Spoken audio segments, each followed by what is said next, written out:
Olá, sejam todos muito bem-vindos ao nosso programa Direto da Horta. Por aqui você fica sempre muito bem informado sobre tendências e inovações de manejo desse que é um dos setores mais importantes do agronegócio. E hoje nós vamos falar sobre a produção de alimentos fora da terra. E eu nem estou falando em cultivo em fazendas verticais, não. É fora do planeta Terra mesmo. Ciência, agricultura e exploração espacial na mesma conversa. A Embrapa já começou a pesquisar o assunto e já até enviou batata doce e grão de bico para o espaço. Vamos saber tudo sobre esse assunto na minha conversa de agora com a pesquisadora da Embrapa Hortaliças, Larissa Vendrame. A Larissa veio presencialmente com a gente hoje aqui nos estúdios do canal AgroMais. Muito obrigado, primeiramente, pela presença aqui com a gente. Tudo bem com você? Tudo bem, muito obrigada pelo convite. Uma satisfação nossa em recebê-la por aqui, viu, Larissa? Bom, esse é um assunto que eu imagino mexa, né, com a curiosidade de muita gente, de produtores rurais, de agrônomos, de pesquisadores, da sociedade, enfim. Por isso, queria explorar um pouquinho para a gente começar, de fato, sobre essa iniciativa. E para começar, eu queria entender, Larissa, como surgiu essa ideia, esse objetivo de estudar o cultivo de alimentos no espaço. Qual o grande objetivo da Embrapa com esse projeto? Bom, o Brasil é um dos signatários do programa Artemis e quando o Brasil assinou esse acordo, a Agência Espacial Brasileira se viu no desafio de entender como que o Brasil poderia contribuir com a exploração espacial. Diante disso, eles chegaram à conclusão que uma das pesquisas que a gente tem mais desenvolvimento é a agricultura, né, a pesquisa agropecuária. Então, por essa razão, a Agência Espacial Brasileira procurou a Embrapa e foi assinado um acordo de cooperação técnica entre as duas instituições.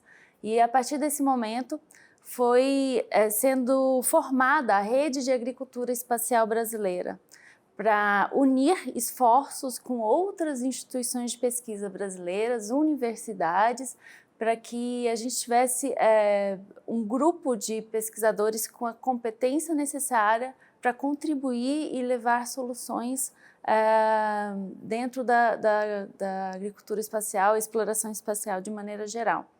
E nesse âmbito foram escolhidas as duas culturas, sendo o grão de bico e a batata doce escolhidas no primeiro momento, para que fossem estudadas diferentes formas de explorar ao máximo essa cultura como potencial, né, para cultivo no espaço. E por que foram escolhidas essas duas culturas?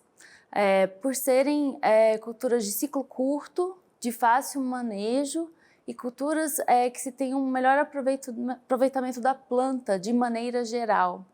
No caso da batata doce, podemos aproveitar suas raízes, que são ricas em carboidratos de baixo índice glicêmico, né, e ainda assim também conseguem nos fornecer compostos bioativos que são importantes para a saúde humana, como é o caso das antocianinas nas cultivares de polpa roxa e os carotenoides nas cultivares de polpa alaranjada.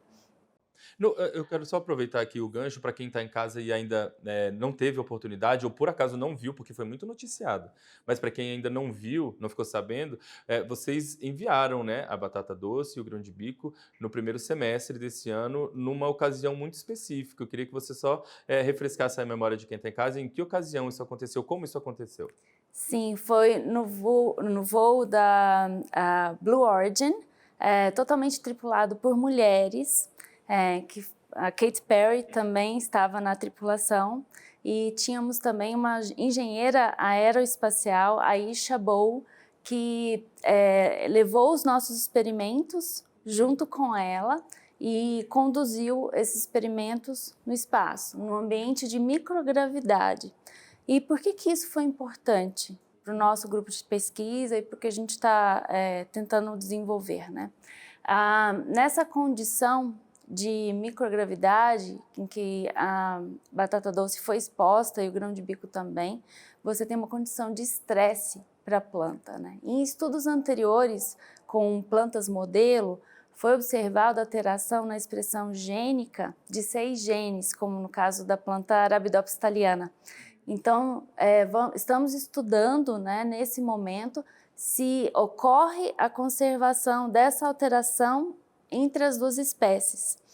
E com isso a gente vai poder entender e compreender melhor como a batata doce e o grão-de-bico se comportam em condições estressantes, e isso vai nos facilitar também o entendimento das condições estressantes às quais eles são expostos aqui na terra, né, na agricultura brasileira.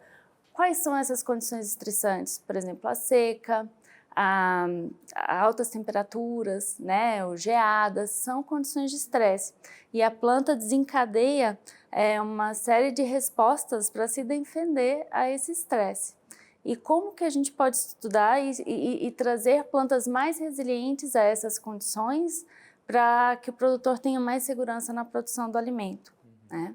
Mas eu vou te fazer uma pergunta aqui que eu acho que muita Sim. gente já te fez. Essa ida ao espaço por essa nave aí foi muito curta. Ficaram ali 5 minutos ali, né, orbitando. É tempo suficiente já para vocês conseguirem tirar algum tipo de resultado de apenas 5, pouco mais de 5 minutos ali dessa experiência, digamos assim, no espaço?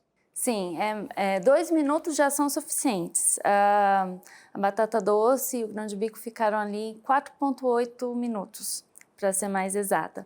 Então foi sim suficiente, e com isso a gente vai conseguir. Não vai ser o único experimento que a gente vai fazer nessas condições. Nós temos aí planejamento para envio de outros experimentos, não só em voos suborbitais, mas também para a Estação Espacial Internacional, enfim. E com isso avançar a nossa compreensão do comportamento das plantas, né, e seleção de plantas mais resilientes a essas condições. Também faremos trabalhos com a radiação, né, batata doce no espaço ou qualquer outra cultura, né, está exposta à radiação, e que com isso, né, ela está sujeita a mutações também. Vocês enviaram uma variedade específica de batata doce e de grão-de-bico para o espaço? Ou algumas variedades? Como foi? Sim, o grão-de-bico a gente enviou sementes da BRS Alepo, e a batata doce a gente enviou a cultivar Boregar, que foi a primeira cultivar registrada no Brasil dentro do programa de biofortificação, com alto conteúdo de carotenoides, mas ela foi desenvolvida pela Louisiana State University, e também trabalhamos com a cultivar Covington nesse voo. E aí vocês enviam esse material e aí depois eles voltam para cá e vocês conseguem de alguma maneira armazenar ou ficar com aquele produto ali de uma maneira que vocês consigam preservar, na verdade, esse material por muito tempo para vocês trabalharem em cima dele, ou vocês têm que fazer um trabalho rápido em cima desse material que voltou de lá? A batata doce e o grão-de-bico são situações diferentes, porque o grão-de-bico nós enviamos sementes, né? E a batata doce a gente enviou plântulas in vitro, e elas foram no vidrinho numa estrutura, um aparato de uma empresa que chama Bioserve, e ela desenvolve essa estrutura para fixar a planta naquela condição, para a gente isolar o fator específico da microgravidade, para com certeza confirmar que o que aconteceu na planta foi oriundo dessa situação que a planta foi exposta. Então, a engenheira aeroespacial Aisha Bow, que estava no espaço, nessa espaçonave Blue Origin, ela acionou esse aparato e inseriu um líquido chamado RNA later, que fixou a planta naquela condição. Então, ela vem morta. Infelizmente, a gente não vai conseguir selecionar variações dessa planta. Mas, no caso do grão-de-bico, as sementes estarão vivas e poderemos, então, fazer testes de germinações, estudos da fisiologia da planta. Então, vai permitir aí que os pesquisadores da rede possam fazer estudos diferentes, né, nessas duas amostras que foram enviadas. Apesar do que muita gente deve estar imaginando, olhando todo esse projeto, pensando a utilidade, a necessidade dele, essa pesquisa ela pode trazer aí resultados para a agricultura aqui na Terra, né? Apesar de ser um experimento feito lá, mas o objetivo é aprimorar, avançar com pesquisas para beneficiar aí a vida do produtor rural aqui na Terra também, né? Justamente. Isso porque as condições espaciais são muito desafiadoras. Não se tem água em abundância no espaço. muito menos nutrientes. Então, teremos que selecionar plantas resilientes a essas condições, que consigam, mesmo com deficiência de nutrientes ou com menor recurso hídrico, conseguir produzir e ter uma boa produtividade nessas condições. E no caso da batata doce, tanto de raízes quanto de folhas, né, que são comestíveis também. Por curiosidade, assim, quero saber também o seu ponto de vista, também como curiosa, como cientista, como pesquisadora. Você imagina aí, de repente, falando em espaço, num curto ou médio prazo aí, uma estufa agrícola em operação, de repente dentro de uma estação espacial ou até mesmo em outro planeta? Você imagina que a gente caminha nessa direção aí, de repente, para um curto ou médio prazo? Sim, e a ideia é que a gente consiga, então, realizar a exploração espacial, e para isso a gente precisa ter o cultivo de plantas no espaço muito bem estabelecido, seja ele em condições lunares, que talvez aconteça primeiro, tá? Numa estação lunar subterrânea, ou mesmo em Marte, que vai ser, assim, no futuro mais distante. Muito bem. Bom, a gente tem muito ainda para explorar sobre esse assunto, também temos outras questões aqui que eu quero destrinchar com você, mas eu preciso chamar um rápido intervalo e a gente continua a nossa conversa já já, tá bom? Bom, vou chamar então o nosso rápido intervalo, mas é bom lembrar aqui para você que está nos assistindo que para rever esse e outros programas da nossa grade, basta acessar o nosso canal no YouTube, o @agromaistv. Você assiste o programa na íntegra, onde e quando quiser. A gente vai fazer o nosso rápido intervalo, voltamos já já.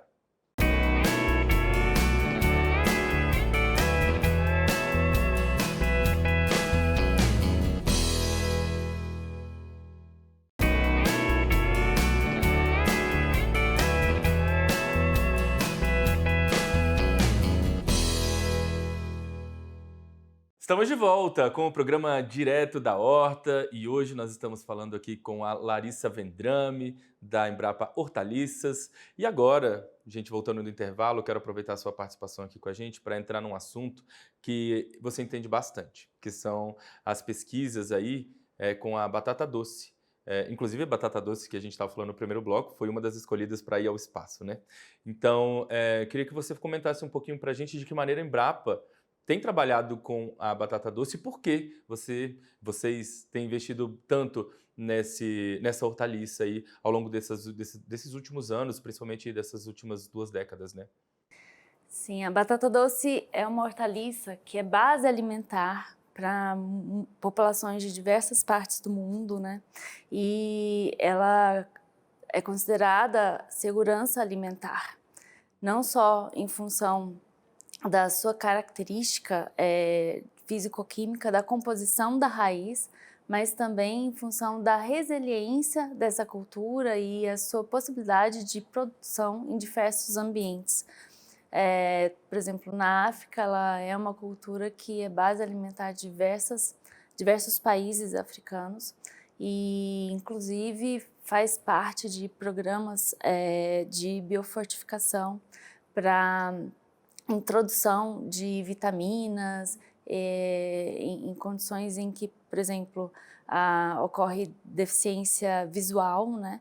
Então, foi feito um trabalho, por exemplo, em Moçambique, com uma pesquisadora por meio de melhoramento genético, em que, com a introdução de batata doce de polpa alaranjada, foi possível reverter a cegueira infantil e reduzir em 15% essa doença na população de Moçambique. Então, é um trabalho muito rico e é possível levar realmente saúde para a população. E a Embrapa tem conseguido bons resultados aí nesses últimos anos, né? Vocês conseguiram lançar ou desenvolver variedades diferentes. Eu tenho uma variedade aí da polpa roxa, né? Que eu não sei exatamente o nome, mas eu queria que você trouxesse para a gente aí alguns exemplos, então, de resultados positivos que vocês conseguiram desenvolver.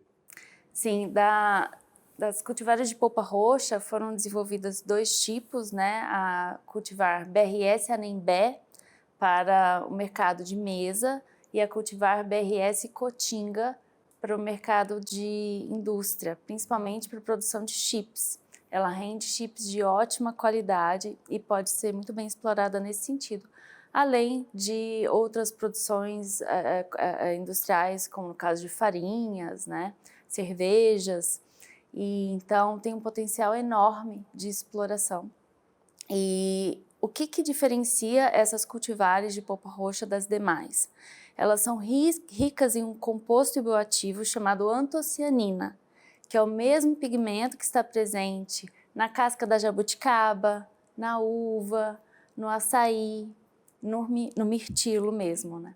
Mas é um tipo de cultivo, né, muito mais barato, né, e muito mais acessível para a população. E um composto que é muito interessante, né, para a manutenção da saúde da população. Agora, temos também a cultivar CIP-BRS NUT, que foi desenvolvida dentro do programa de biofortificação.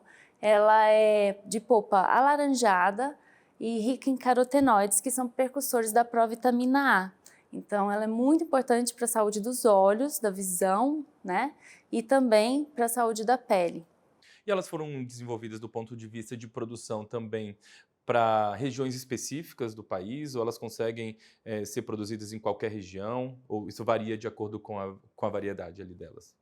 Elas foram desenvolvidas para serem produzidas em qualquer lugar do país, né? Para que a gente tivesse ali uma resposta imediata, uma demanda que a gente tinha, né, por cultivares de polpa colorida. A gente tem o interesse, né, em realizar seleções específicas, né, para cada tipo de região brasileira. Hoje a gente tem produção de batata doce de norte a sul do Brasil, né, uma cultura muito popularizada. E para determinadas regiões do país é realmente base, né? No Nordeste, por exemplo, é o maior consumidor nacional. Então, em muitos locais, a batata doce é consumida no lugar do pão, no café da manhã, né? Então, é uma base muito importante para a alimentação. O manejo ali na produção, na hora da produção, do ponto de vista do produtor rural mesmo, é semelhante ao da batata doce tradicional? O manejo mesmo dia a dia, a lida ali, é a mesma coisa? Isso, é o mesmo manejo, o mesmo preparo do solo, o mesmo cuidado que se deve ter, né? A gente tem trabalhado muito, né, nessa questão com batata doce, que muitas das vezes o produtor não tem o mesmo cuidado que tem com outras culturas, né? Muitas das vezes aproveitando os nutrientes deixados por culturas anteriores, né? E não tendo aquele cuidado de fazer análise de solo, preparar o solo com cuidado. Apesar da batata doce ser muito resiliente, ela consegue produzir bem, né? Mas se a gente realiza um manejo adequado, ela é muito responsiva e ela consegue produzir mais e com melhor qualidade de raiz, tendo os cuidados adequados para a cultura. Então, é isso que a gente tem tentado levar, né? A gente tem feito um simpósio brasileiro de batata doce a cada 2 anos, né, em diferentes regiões do Brasil. Então, sempre chamando, né, os produtores para participarem, para a gente levar a tecnologia, levar o conhecimento, informação, para que a gente consiga produzir com melhor qualidade, com mais produtividade, levando mais lucro ao produtor, né, produzindo com mais sustentabilidade também e trazendo um produto de mais qualidade para as gôndolas do supermercado, para que a gente tenha a batata doce mais bonita, né, com uma aparência melhor. Então, a gente tem até mais vontade de comprar, né, quando chega no supermercado. Toda cultura tem seu desafio. A gente entrevista aqui o pessoal, por exemplo, ontem eu estava conversando com o pessoal do Citrus, eles falam sobre o greening, então todo mundo tem seu desafio quando a gente fala principalmente em pragas, doenças. A cultura da batata doce também tem algum desafio, ou essa é uma cultura que, digamos assim, está mais estabelecida, fica mais tranquila, mais resistente em relação a doenças e pragas? Não, isso não existe, né? A gente sempre tem muitos desafios. E a batata doce tem inúmeros, né? Começando pela questão genética dela, ela tem uma genética muito complexa, né? Ela é uma poliplóide, ela tem várias cópias do genoma, o que dificulta a compreensão da herança dos caracteres, das características que a gente seleciona dentro do programa de melhoramento. Então, isso faz com que a gente tenha mais desafios para chegar nas cultivares, né? E, além disso, ela, por ser uma cultura de propagação vegetativa, ela vai acumulando viroses à medida que ela é multiplicada, então ocorre a degenerescência por essas viroses e a queda na produtividade. Então, se o produtor vai mantendo as ramas ao longo de vários ciclos, né, e com a presença dos insetos vetores de viroses, isso vai se acumulando e vai perdendo produtividade. Então, esse é um grande desafio. Hoje, o produtor ainda não tem essa cultura de comprar as mudas, né, para renovar o material genético, garantindo, além da qualidade fitossanitária, a pureza genética dos campos de produção. Então, é um desafio muito grande para a gente tem tentado trabalhar isso junto ao produtor e tentado também trazer novos viveristas, né, produtores de mudas licenciados para que atendam com qualidade o produtor nacional.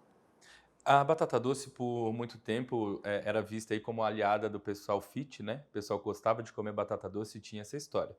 Mas, de modo geral, a gente ouve falar que o consumo de batata doce está aquém do potencial ainda aqui no Brasil. Você acha que a introdução aí de novas variedades, como essas variedades coloridas que você apresentou para a gente, podem ajudar, de fato, a alavancar o consumo de batata doce no Brasil? Se fosse só a batata doce, a gente ficaria mais tranquilo, mas infelizmente o Brasil consome frutas e hortaliças, né, muito abaixo da recomendação da OMS. Então, a gente tem esse desafio de aumentar o consumo de frutas e hortaliças no Brasil de maneira geral. Então, além da gente trazer esses diferentes tipos de cultivares com cores, sabores, texturas diferentes, adequados para o mercado in natura, para o mercado de processamento, a gente também tem que trazer o conhecimento com relação às diferentes formas de preparo, de exploração daquelas hortaliças para o consumo, não só atraindo a atenção dos adultos, mas das crianças também, né? Trazendo esse hábito do consumo de hortaliças desde a primeira infância. Você estava falando ali para a gente mais cedo um pouquinho sobre algumas alternativas de uso dessas novas variedades pela indústria, por exemplo, e eu queria voltar um pouquinho nesse assunto, porque é importante a gente exemplificar para quem está nos assistindo os potenciais de uso da batata doce pela agroindústria. A agroindústria que é um segmento tão importante para o agronegócio, para a economia do país.